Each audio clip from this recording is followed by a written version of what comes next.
Hi everyone, आज की इस वीडियो में हम लोग क्लास 12th के किरण प्रकाशिकी एवं प्रकाश यंत्र के चैप्टर को देखने वाले हैं। जो कि ये चैप्टर आपका मॉडर्न फिजिक्स का चैप्टर नंबर 1 है और ये चैप्टर मोस्ट इंपॉर्टेंट है। आपके एग्जाम में इससे 10 से 15 नंबर पूछा जाता है। तो आज की इस वीडियो में हम लोग किरण प्रकाशिकी एवं प्रकाश यंत्र के अंतर्गत लाइट यानी प्रकाश की रीडिंग को देखने वाले हैं और साथ ही साथ गोलीय दर्पण और गोलीय दर्पण के प्रकार मतलब कि अवतल दर्पण उत्तल दर्पण दोनों को देखने वाले हैं और प्रकाश का परावर्तन मतलब रिफ्लेक्शन ऑफ लाइट देखने वाले हैं और परावर्तन के नियम मतलब कि परावर्तन के 2 नियम है उनको देखने वाले हैं। तो ये जितने आपकी हेडिंग है मोस्ट इंपॉर्टेंट है। तो चलते हैं बिना देरी करते हुए इस वीडियो की शुरुआत करते हैं। अगर आप लोग इस चैनल पर नए होंगे तो चैनल को सब्सक्राइब कीजिए एंड वीडियो को लाइक कीजिएगा। तो चलते हैं इस वीडियो की शुरुआत करते हैं।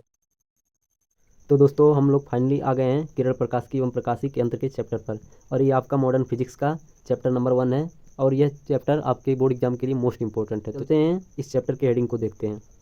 इस चैप्टर में आपका पहला हेडिंग आता है लाइट यानी कि प्रकाश। प्रकाश किसे कहते हैं इसे समझेंगे एकदम आसान भाषा में। तो सिंपल भाषा में बोलेंगे कि प्रकाश एक प्रकार की ऊर्जा है जो हमें दिखाई नहीं देती है। प्रकाश केवल हमारी आंखों को संवेदित करती है अर्थात हमें दिखाई नहीं देती है। और जब लाइट किसी वस्तु से टकराती है और टकराने के बाद हमारी आंख के रेटिना पर आती है तो वह वस्तु हमें दिखाई देती है और यह बात एकदम हकीकत है।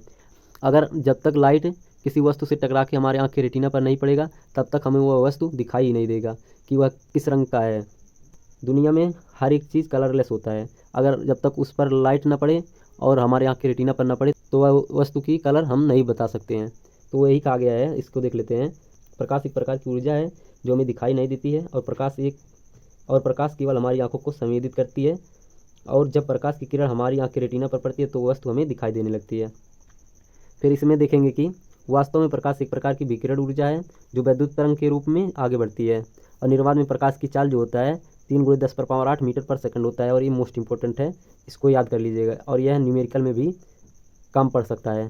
और जो लाइट है आपका वैद्युत चुंबकीय तरंग है। तो इसमें अब अगला हेडिंग देख लेते हैं। आपका अगला हेडिंग आता है गोलीय दर्पण जिसे हम लोग स्फेरिकल मिरर कहते हैं। तो चलते हैं इसको देख लेते हैं। गोलीय दर्पण कांच के खोखले गोले का कटा हुआ भाग होता है जिसके एक तल पर कलई यानी पेंट किया होता है और यह दूसरे तल को परावर्तक तल कहते हैं। मतलब गोलीय दर्पण को समझने के लिए हम लोग इससे समझते हैं कि मान लीजिए ये आपका गोला है और एक कांच का खोखला एकदम गोला है, ये आपका गोलीय दर्पण हो गया। और इस हेडिंग में कहा गया है कि गोलीय दर्पण कांच के खोखले गोले का कटा हुआ भाग होता है और जिसके एक तरफ कलई यानी पेंट किया होता है और ये आप एक तरफ हम लोग पेंट कर देंगे तो ये आपका परावर्तक तल कहलाएगा। अगर इस तरह से कलई अगर इस यही है अगर इस तरफ से कलई करेंगे तो ये आपका परावर्तक तल कहलाएगा। तो इस हेडिंग में यही कहा गया है कि गोलीय दर्पण जो होता है कांच का खोखला गोला होता है जिसके एक सिरे पर कलई यानी पेंट किया होता है और दूसरे तल को परावर्तक तल कहेंगे। मतलब कि जिस साइड से पेंट किया होगा उसके अपोजिट साइड वाला आपका परावर्तक तल कहलाता है। और ये गोलीय दर्पण 2 प्रकार का होता है। तो चलते हैं गोलीय दर्पण के प्रकार को देख लेते हैं। तो गोलीय दर्पण के प्रकार में पहला जो आपका प्रकार होता है उत्तल दर्पण या अपसारी दर्पण कहते हैं। कॉन्वेक्स मिरर इसको इंग्लिश में बोलते हैं। तो इसको समझेंगे कि वह गोलीय दर्पण जिसके दबे हुए तल पर पॉलिश किया होता है तथा प्रकाश का परावर्तन उभरे हुए तल से होता है उत्तल दर्पण कहलाता है। मतलब ये आपका कांच का खोखला गोला कटा हुआ हो गया।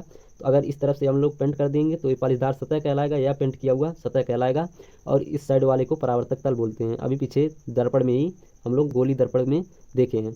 तो वही कहा गया इस हेडिंग में भी गोलीय दर्पण दबे हुए तल पर पॉलिश किया होता है मतलब जो दबा है और उभरे हुए तल को परावर्तक तल कहते हैं। तो ये आई होप आप लोगों ने उत्तल दर्पण को समझ लिया होगा और इसे अपसारी दर्पण भी कहा जाता है। कभी कभी आपके एग्जाम में अपसारी दर्पण देखने को मिल सकता है। तो चलते हैं गोलीय दर्पण के दूसरे प्रकार को देखते हैं। आपका दूसरा प्रकार जो है गोलीय दर्पण का अवतल दर्पण या अभिसारी दर्पण है। इसको इंग्लिश में कॉन्केव मिरर कहते हैं। अवतल दर्पण को देखते हैं। अवतल दर्पण इसके जस्ट उल्टा होता है। इसमें बोलेंगे कि वह गोलीय दर्पण जिसके उभरे हुए सतह पर पॉलिश किया होता है तथा प्रकाश का परावर्तन दबे हुए तल से होता है अवतल दर्पण कहलाता है। मतलब कि जो उत्तल दर्पण होता है इस तरह से मतलब दबे हुए तल पे पॉलिश किया होता है और ये आपका परावर्तक तल कहलाएगा। और अवतल दर्पण जो होता है इस तरह होता है और ये जो पेन है आपका इस साइड में परावर्तक तल हो जाएगा और इस साइड में आपका पूरा पॉलिशदार सतह हो जाएगा। इस साइड में एक अगर याद करेंगे उत्तल दर्पण तो आपका जो है अवतल दर्पण एकदम आसानी से याद हो जाएगा। तो आपका जो अवतल दर्पण होता है उत्तल दर्पण के जस्ट अपोजिट होता है। तो आई होप आप लोगों ने दोनों हेडिंग को समझा होगा। तो चलते हैं आपके अगले हेडिंग पर। तो आपका अगला हेडिंग आ गया प्रकाश का परावर्तन जिसे रिफ्लेक्शन ऑफ लाइट कहते हैं और यह मोस्ट इंपॉर्टेंट है। तो चलते हैं इसको देख लेते हैं। जब प्रकाश की किरण किसी चिकने या पालिशदार सतह पर पड़ती है तो वह उसका अधिकांश भाग वापस लौट जाता है। प्रकाश के पृष्ठ से टकराकर वापस लौटने की क्रिया को या इस घटना को ही प्रकाश का परावर्तन कहलाता है। तो प्रकाश का परावर्तन सबसे पहले इस तरह से बोलेंगे कि मान लीजिए कि ये आपका चिकना पालिशदार सतह हो गया, तो बोलेंगे जब प्रकाश की किरण किसी चिकने या पालिशदार सतह से टकराता है तो वह उसी मार्ग में वापस लौट जाता है और ये प्रकाश के पृष्ठ से टकराकर वापस लौटने की क्रिया ही या इस घटना को ही प्रकाश का परावर्तन कहते हैं। मतलब कि ये जो लाइट आपका पड़ता है और पृष्ठ से टकरा करके वापस लौटने की क्रिया ही आपका प्रकाश का परावर्तन कहलाता है। तो जो लाइट आपका आता है इसे आपतित किरण कहते हैं और जो लाइट आपका जाता है उसे परावर्तित किरण कहेंगे। और बीच में आपका अभिलंब हो जाएगा जिसे यन कहते हैं, यन फॉर नॉर्मल हो जाएगा, ये अभिलंब कहलाएगा। और आपतित किरण को इंग्लिश में इंसिडेंट रे बोलते हैं और आपका परावर्तित किरण को रिफ्लेक्टेड रे बोलते हैं। तो ये आपका प्रकाश का परावर्तन हो गया। और इसमें लिखेंगे प्रकाश के परावर्तन में नीचे लिखेंगे कि चित्र में यस ए, मतलब यस और ए जो है आपका आपतित किरण हो गया, यह बताया हूँ अभी। और ए बी को परावर्तित किरण कहते हैं, मतलब ए और ए बी आपका जो है परावर्तित किरण कहलाएगा, रिफ्लेक्टेड रे। और जो आपका परावर्तित किरण हो गया और जो आपका बिंदु ए है ये आपका बिंदु है आपतन बिंदु कहलाएगा।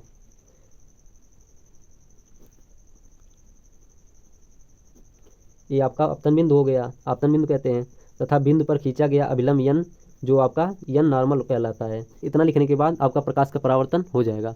तो प्रकाश के परावर्तन में बस इतना लिखेंगे, आपको पूरा फुल मार्क मिलेगा। तो आई होप आप लोगों ने प्रकाश के परावर्तन को समझ लिया होगा। तो चलते हैं आपके अगले हेडिंग को देख लेते हैं। आपका अगला हेडिंग आता है प्रकाश के परावर्तन के नियम, मतलब लॉ ऑफ रिफ्लेक्शन। तो प्रकाश के परावर्तन के 2 नियम होते हैं, उनको देख लेते हैं, चलते हैं। तो हम लोग आ गए हैं प्रकाश के परावर्तन के नियम पर। पहला नियम जो आपका होता है, आपतित किरण तथा परावर्तित किरण तथा आपतन बिंदु पर खींचा गया अभिलंब तीनों एक ही तल पर स्थित होते हैं।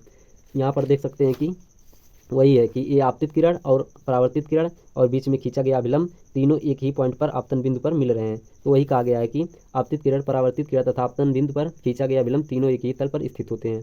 ये आपका परावर्तन के नियम का पहला नियम हो गया। और दूसरा नियम जो है आपतन कोण, मतलब कि आई तथा परावर्तन कोण आर सदैव बराबर होता है। इसमें आपका जो ये आपतित किरण का होगा तो ये आपका कोण आई मतलब आपतन कोण हो गया और ये आपका परावर्तन कोण आर हो जाएगा। आपतित किरण और अभिलंब के बीच की ये आपका जो कोण होता है आपतन कोण कहलाता है और परावर्तित किरण और अभिलंब के बीच का कोण आपका परावर्तन कोण कहलाता है। तो वही कहा गया है कि इसमें भी आपतन कोण आई तथा परावर्तन कोण आर सदैव बराबर होते हैं। मतलब कि इसमें देखेंगे कि जितना कि आपके आपतन कोण है और उतना ही आपका परावर्तन कोण है, दोनों जो कोण है सेम है। जितना कोण ए बना रहा है आपका आपतन कोण और उतना ही कोण आपका परावर्तन कोण भी बना रहा है। तो वही कहा गया है इसमें कि आपतन कोण तथा परावर्तन कोण सदैव बराबर होते हैं। तो ये रहा आपका परावर्तन के नियम का दूसरा नियम, जो कि मोस्ट इंपॉर्टेंट है। ये दोनों नियम कई बार पूछा गया है। तो आई होप आप लोगों ने समझ लिया होगा। और कहीं भी आपका डाउट होगा तो कमेंट कीजिएगा, मैं उसका हल देने का प्रयास करूँगा। तो आज की इस वीडियो में है यहीं तक। अभी तक आप लोगों ने इस चैनल को सब्सक्राइब नहीं किया तो चैनल को सब्सक्राइब कीजिए एंड दोस्तों के साथ शेयर कीजिएगा। तो मिलते हैं किसी और अगले नेक्स्ट वीडियो में पार्ट 2 के साथ। तब तक के लिए जय हिंद, जय भारत।